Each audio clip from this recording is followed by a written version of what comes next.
ഇന്നലെ നമ്മളെ ശല്യപ്പെടുത്തിയ യക്ഷി. യക്ഷിയോ? അവള്. അയ്യോ സാറേ, ഇത് നമ്മുടെ കോറോത്ത വീട്ടിലെ. കോറോത്തല്ല, കോണോത്ത വീട്ടിലെ. മിണ്ടരുത്. എന്താണോ?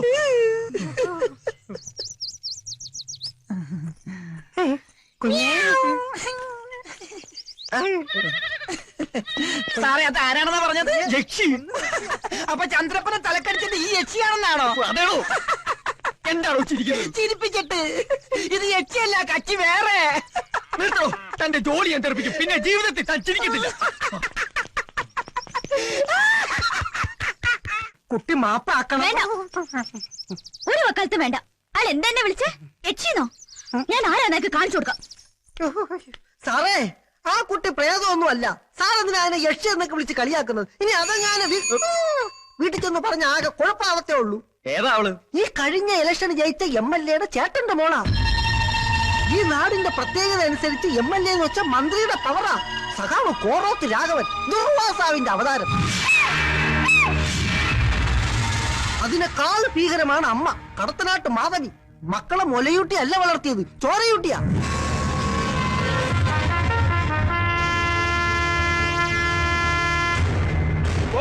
കൃഷ്ണൻ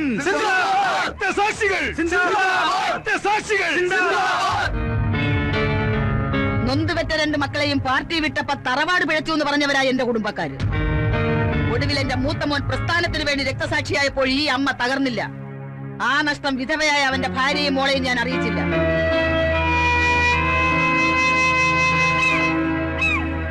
കോറോത്ത് തറവാടിന്റെ രാഷ്ട്രീയ പാരമ്പര്യം ഇക്കുറി നീ കാത്തു. ആരൊക്കെ എന്തൊക്കെ പറഞ്ഞാലും പ്രസ്ഥാനത്തിനു വേണ്ടി രണ്ട് കരുത്തന്മാരെ പെറ്റുവളർത്തിയെന്നുള്ള പെരുമയുണ്ടല്ലോ. അത് മതിയട മോനെ ഈ അമ്മയ്ക്ക്. ആരടാന്ന് ചോദിച്ചവന്റെ മുഖത്ത് നോക്കി ഞാനടാന്ന് പറയാൻ പഠിപ്പിച്ച അമ്മയുടെ മോനാ ഞാൻ. സത്യപ്രതിജ്ഞ ചെയ്ത് ഞാൻ ഈ നാട്ടിലെത്തിയാൽ എന്റെ കാല് വെട്ടു എന്ന് പറഞ്ഞ എംബോക്കിയുണ്ടല്ലോ, അവന്റെ ഒക്കെ നെഞ്ചിലൂടെ മണ്ഡല പര്യടനം നടത്തിയാ ഞാൻ എത്തിയിരിക്കുന്നത്. പാവം നമ്മുടെ രണ്ട് പ്രവർത്തകരെ അവര് വെട്ടിക്കൊന്നത്. പകരം രണ്ടിനെ നമ്മൾ തീർത്തു. പക്ഷേ ഇനി രാഘവന്റെ പടയോട്ടം തുടങ്ങുന്നുള്ളൂ. ലാൽസലാം സഖാക്കളെ.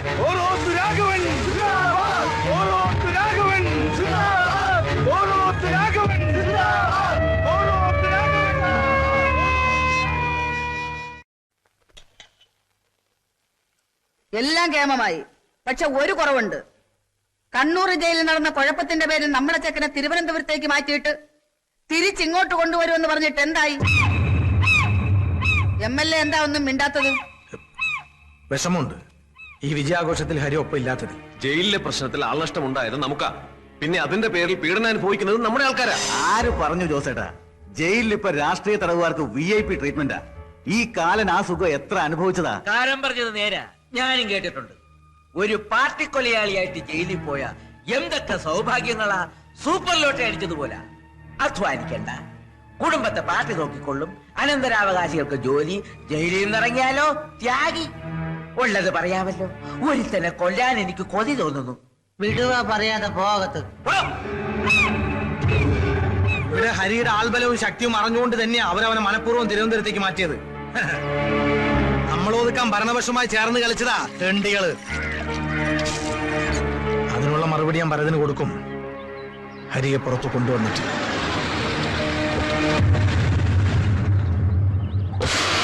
എന്തായാലും അടുത്ത മാസം 18-നാ കേസിന്റെ ഫൈനൽ സ്റ്റേറ്റ്മെന്റ്. പാർട്ടി വക്കീലെന്നും പറഞ്ഞ് കോട്ടുമിട്ട് വവ്വാലിനെ പോലെ പറന്നു നടക്കാനല്ലാതെ അവനെ ഇതുവരെ ജാമ്യത്തിലിറക്കാൻ എനിക്ക് പറ്റിയോ? അച്ഛമ്മോ, കൈവട്ടോ കാൽവട്ടോ അല്ല, കൊലപാതക. സെക്ഷൻ 302 കോടതിയിൽ തെളിവെടുപ്പ് നടന്നുകൊണ്ടിരിക്കുന്ന ഒരു കേസായത്. അതുകൊണ്ട് പെട്ടെന്നൊരു ജാമ്യം കിട്ടില്ല. മാത്രവുമല്ല, പബ്ലിക് പ്രോസിക്യൂട്ടർ മറ്റവരുടെ ആളാ. 5 കൊല്ലം കൊണ്ട് തീരുന്ന കടപ്പാടെ വോട്ടൊന്ന് ജയിപ്പിച്ച ജനങ്ങളോട് ഇരിക്കുള്ളൂ. പക്ഷേ ഒരു ആയുസ് കൊണ്ട് തീരാത്ത നന്ദിയും കടപ്പാട് ഹരിയോടെ ഇരിക്കട്ടെ. അറിയോ നിനക്ക്? ഒക്കെ എനിക്കറിയാം. കോടതിയിൽ കോറോത്ത് രാഘവനെ വീഴ്ത്താനുള്ള ഒരു ബോംബ് ഇപ്പൊ ഭരതന്റെ കയ്യിലുണ്ട്. എന്താ താൻ പറഞ്ഞ? നമ്മുടെ ക്യാമ്പിൽ സൂക്ഷിച്ച രഹസ്യം എങ്ങനെയോനാ? സുരേന്ദ്ര, നിന്റെ അനിയൻ മുരളി കോടതിയിൽ എത്തരുത്. കൊലപാതകത്തിന് ഏക ദൃക്സാക്ഷിയായ ഇവന്റെ അനിയൻ കോടതിയിൽ എത്താതിരിക്കാനല്ല, അവൻ ഭരതന്റെ കയ്യിൽ പെടാതിരിക്കാനാണ് നമ്മൾ ശ്രദ്ധിക്കേണ്ടത്.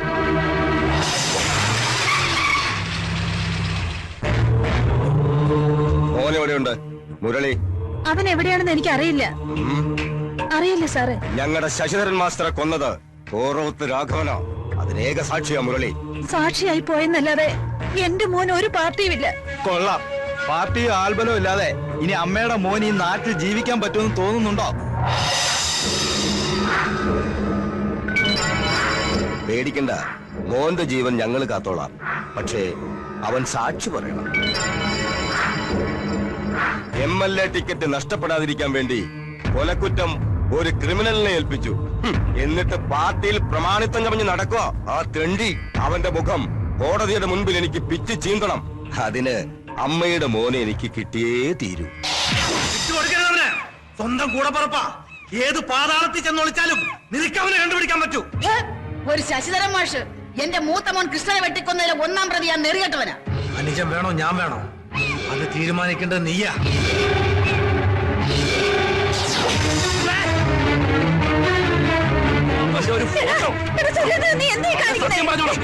മോനെ ആ ഭരതൻ അടിയറ വയ്ക്കാന്ന് പറഞ്ഞു അല്ലേ? കള്ളം പറയുന്നു. അവര് വന്ന് മുരളിമോനെ ചോദിച്ചെന്നല്ലാതെ ഒരു വാക്ക് ഞാൻ കൊടുത്തിട്ടില്ല. മിണ്ടരുത്. അവൻ എവിടെയാ ഒളിച്ചിരിക്കുന്ന തള്ളക്കറിയാം. എന്റെ മുന്നിൽ മറിമായം കളിച്ചാലുണ്ടല്ലോ ഞാൻ. മക്കൾക്കിടയിൽ മരിച്ചു ജീവിക്കുന്നതിൽ ഭേദം അത് തന്നെയാ. അവസാനായിട്ട് പറയാ, എന്റെ നേതാവിനെ ഒറ്റ കൊടുത്താലുണ്ടല്ലോ തൊള്ളയ്ക്ക് വാക്കിലിടാൻ ഒരുത്തനെ കാണൂ. ഒന്നുകിൽ ഞാൻ, അല്ലെങ്കിൽ അവൻ.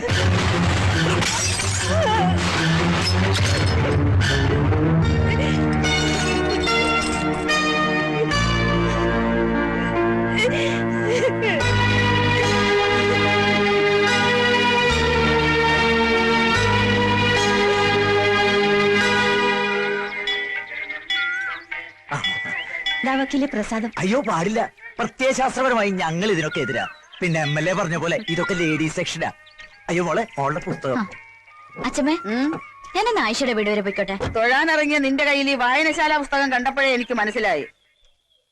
അച്ഛമ്മയ്ക്കറിയാം നിനക്ക് മിണ്ടാനും പറയാനൊക്കെ ഒരു കൂട്ടായി ഈ ഞാൻ മാത്രമേ ഉള്ളൂന്ന്. എപ്പൊ നിന്നെ കാണുന്നു തോന്നുന്നു അപ്പൊ ഈ ലൈബ്രറി ബുക്കിന്റെ പേരും പറഞ്ഞ് ഞാൻ വീട്ടിൽ നിന്ന് ചാടും. സ്കൂൾ ലൈബ്രറിയിൽ നിന്ന് പുസ്തകം എടുക്കുമ്പോ മറ്റു ടീച്ചർമാരുടെ ധാരണ ഇതൊക്കെ വായിച്ചു തീർക്കുന്ന ഞാനാണ്. ആ ക്രെഡിറ്റ് നീ എടുത്തോ.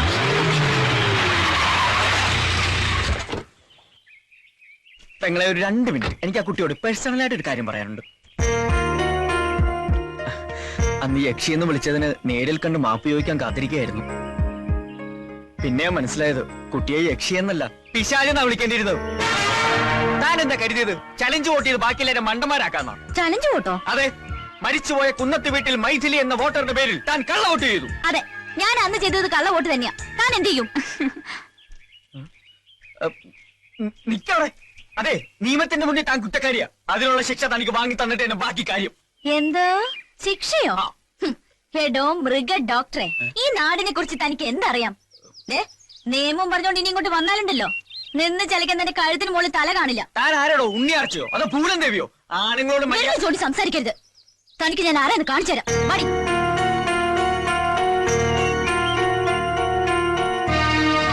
ഹലോ, ഇവിടെ ഇങ്ങോട്ട്. ഒക്കെ കേട്ടു. അപ്പൊ ഇതായിരുന്നു പ്രശ്നം അല്ലേ? ഈ കുട്ടിയാ അന്ന് മൈഥിലിയുടെ പേരിൽ കള്ളവോട്ട് ചെയ്തത്. മിടുക്കി. എന്റെ സാറേ, ഈ കള്ളവോട്ടെന്ന് പറഞ്ഞാൽ നമ്മുടെ പാർട്ടിയുടെ ഒരു അവകാശമാണ്. കമ്പ്യൂട്ടർ അല്ല, ഇനി ഏത് യന്ത്രം വന്നാലും അത് അതിന്റെ വഴിക്കൊക്കെ നടക്കും. പിന്നെ ഇനി ആ കള്ളവോട്ടിന്റെ കാര്യം ചെവി അറിയണ്ട.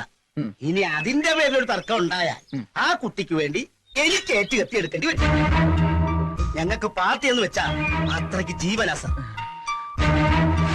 ഞാൻ എന്ത് തെറ്റാണ് ചെയ്തത്? നിങ്ങൾ പറ. ഇത്രയും കാലം നിങ്ങൾക്ക് വേണ്ടിയല്ലേ ഞാൻ ജീവിച്ചത്? 1 or 2 പ്രാവശ്യം കൈ അബദ്ധം പറ്റി 5 or 6 പേര് മരിച്ചു. എന്നിട്ട് ഞാൻ നിങ്ങളുടെ കൂടെ അല്ലേ? നിങ്ങൾക്ക് വേണ്ടി ആ ഡോക്ടറെ തുരത്താൻ പല തന്ത്രങ്ങളും ഞാൻ പ്രയോഗിച്ചു. ഫലവത്തായില്ല. പക്ഷെ എന്നെ സസ്പെൻഡ് ചെയ്ത് പകരം വീട്ടുന്ന സ്വപ്നത്തിൽ പോലും ഞാൻ വിചാരിച്ചില്ല. എന്തൊരു ചേർച്ച! ഇപ്പഴാ തിരിച്ചറിഞ്ഞത്. ഒരു വർഗബോധം ഉണ്ടായത്. നീ എന്താ ജാസിഗിത്തിന്റെ പാട്ട് പാടും? എന്താണ് ഇത്? ജാസിഗിത്തിന്റെ പാട്ടാ.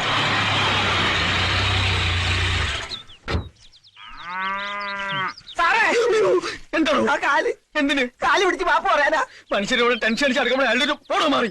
സാറേ, കാക്ക വിളിച്ചാൽ കൊക്കാകൂല, കമ്പൗണ്ടർ വിളിച്ചാൽ ഡോക്ടർ ആകൂല. എനിക്കറിയാം. തന്റെ വേദാന്തം ഒന്നും എനിക്ക് കേൾക്കണ്ട. തന്നെ കൊണ്ട് സഹി കേട്ടിട്ടാ ഞാൻ ഇങ്ങനെ ഒരു തീരുമാനം എടുത്ത് അതിൽ മാറ്റമില്ല. ഇവന്റെ ജോലി പോയപ്പോ മൃഗങ്ങൾ പോലും ഇവനെ മൈൻഡ് ചെയ്യാതിരുന്നപ്പോഴേ എനിക്ക് തോന്നി. സാറേ, ഞാൻ എവിടെ വേണമെങ്കിലും ആണയിടാം. ഇന്നു മുതൽ എല്ലാ മൃഗങ്ങളും എന്റെ ബ്രദേഴ്സ് ആൻഡ് സിസ്റ്റേഴ്സ് ആണ്. ഉത്തരവാദിത്ത ബോധമുള്ള നല്ലൊരു കമ്പൗണ്ടർ ഞാൻ ജീവിച്ചോളാം. ഇത് സത്യം ചന്ദ്രപ്പൻ അച്ഛനാണ് സത്യം. അച്ഛൻ എന്റെ അച്ഛനെ പിടിച്ച് സത്യം ചെയ്യുന്നുണ്ട്. എന്റെ അപ്പം മരിച്ചു പോയില്ലടാ. സാറേ. എന്തോ ഇതിനെ കുത്തിവെക്കാൻ കൊണ്ടുവന്നതാ. എന്റെ ഈ അമ്മളിക്കുട്ടി പ്രസവിക്കുന്നത് ഒരു ഓസ്ട്രേലിയൻ പശുക്കുഞ്ഞിനെ തന്നെ ആവണം. അത് നടക്കില്ല. എന്റെ കയ്യിലൊരു നാടൻ നിൽക്കുമ്പോ നിനക്ക് ഫോറും തന്നെ വേണമല്ലടി. രത്നമ്മയിൽ നിന്ന് ഞാൻ ഈ കരിങ്കാലത്തിൽ ഒരിക്കലും പ്രതീക്ഷിച്ചില്ല. നിനക്കറിയോ, അമ്മിനിക്കുട്ടി പുഷ്പിടിയാവുന്നത് കാത്ത് കണ്ണിൽ ആവണക്കെന്ന് വെച്ച് കാത്തിരിക്കുക എന്റെ ഈ മുരിക്കുട്ടൻ. താനൊരു വികാര ജീവിയല്ലോ. തന്റെ പ്രകൃതമായ ആവശ്യത്തിന് ആരെങ്കിലും തടസ്സം സഹിക്കണോ? സഹിക്കോ? മാറിക്കണോ? തന്റെ ഈ ഓഞ്ഞ കളെ കൊണ്ട് ഇപ്പൊ ഇവിടെ ഇറങ്ങിക്കോണം. ഇല്ലെങ്കിൽ തനിക്കെതിരെ എനിക്ക് നിയമ നടപടി എടുക്കേണ്ടി വരും. ഒരു മൃഗ സഹജീവിയുടെ വംശം നിലനിർത്താനുള്ള മൗലിക അവകാശ സംരക്ഷണത്തിന് വേണ്ടി ഞാൻ മനുഷ്യ കോടതി വരെ കയറും. സമരമുറയിലൂടെ ഞാൻ അത് നേടിയെടുക്കും. മൃഗങ്ങളുടെ വംശം നിലനിർത്താനുള്ള ഡിസ്ക്വാളിഫൈ. നാടൻ കൊണ്ട് നാട് നന്നാക്കുക, വിദേശ ബീജത്തെ ഒറ്റപ്പെടുത്തുക, വിദേശ ബീജം കിച്ചിന്ത്യ. സുഹൃത്തുക്കളെ, മൃഗങ്ങളുടെ അവകാശത്തിന് വേണ്ടി മാത്രമല്ല, ഡോക്ടറായിരുന്ന പാവം സുശീലൻ എന്ന മൃഗപാലകനെ കമ്പൗണ്ടറാക്കി തരം താഴ്ത്തിയ ഈ കാടൻ നിയമത്തിനെതിരെയും ഞാൻ പ്രതികരിച്ചിരിക്കും. വേണ്ട വേണ്ട വേണ്ട, എനിക്ക് ഡോക്ടർ ആവണ്ട, എനിക്ക് കമ്പൗണ്ടർ ആയാൽ മതി. വേലുവേലിന്റെ വേല നോക്ക്. ഡോക്ടർ വാ, MLA വീട് വരെ ഒന്ന് പോണം. ഞാൻ പറഞ്ഞ ഉണ്ടാക്കിയാ മതി. 13.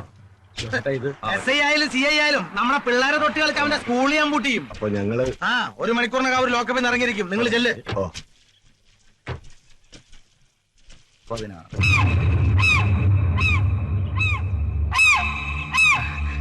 ഞാൻ ഗൗതം, ഇവിടുത്തെ മൃഗ ഡോക്ടറാ. സാറ് കാണണോന്ന് പറഞ്ഞു. പറഞ്ഞു. അവളവിടെ ഭൂമികേ,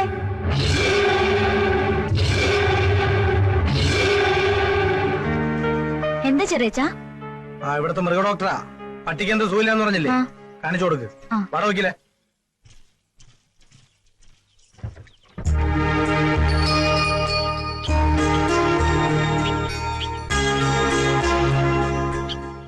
ഡോ, ഇയാള് പക്ഷി ഗവേഷണത്തിന് വന്നതാ? പട്ടിയെ പരിശോധിച്ച് വേഗം സ്ഥലം വിടാൻ നോക്കണോ? ആ പക്ഷിയെ നോക്ക്. കണ്ട പക്ക വെജിറ്റേറിയനാ, പക്ഷെ വായ തുറന്ന നോൺ വെജ്. ചില പക്ഷികൾ ഇങ്ങനെ സാറേ, കണ്ടാൽ പക്ഷി യക്ഷിയാണെന്ന് തോന്നുന്നു. എന്തോ അല്ല, ഈ ഭൂമി കുലിക്ക് പക്ഷിയുടെ കാര്യം പറഞ്ഞതാ. എവിടാ പട്ടി? എന്തോന്നാ? പട്ടി എവിടാന്ന്? എന്റെ സാറേ, പട്ടിയല്ലേ ആ കൂട്ടി കിടക്കണേ. ഓ, ഇവിടെ വേറൊരു പട്ടി നിൽക്കുന്നുണ്ടോ? ഓ, പട്ടിക്ക് എന്താ അസുഖം? അതെ, പട്ടി കുരയ്ക്കാറില്ല. പട്ടിയുടെ ജോലി മറ്റുള്ളവർ ചെയ്യുമ്പോ പിന്നെ പട്ടി എന്ത് ചെയ്യാനാ? എന്ന് മുതലാ അസുഖം? അതെ, അച്ഛമ്മയുടെ ചുമയുടെ മരുന്ന് ഞാൻ അറിയാതെ ഇതിന് ചോറിലൊഴിച്ചു കൊടുത്തു. അതിൽ പിന്നെ പട്ടി കുരയ്ക്കാറില്ല. വിവരദോഷി. എവിടെയാ മരുന്ന്? അച്ഛമ്മയ്ക്കും പട്ടിക്കും കൊടുത്ത് ബാക്കിയുള്ളത് ഞാനും ഒന്ന് കുടിച്ചു. അത്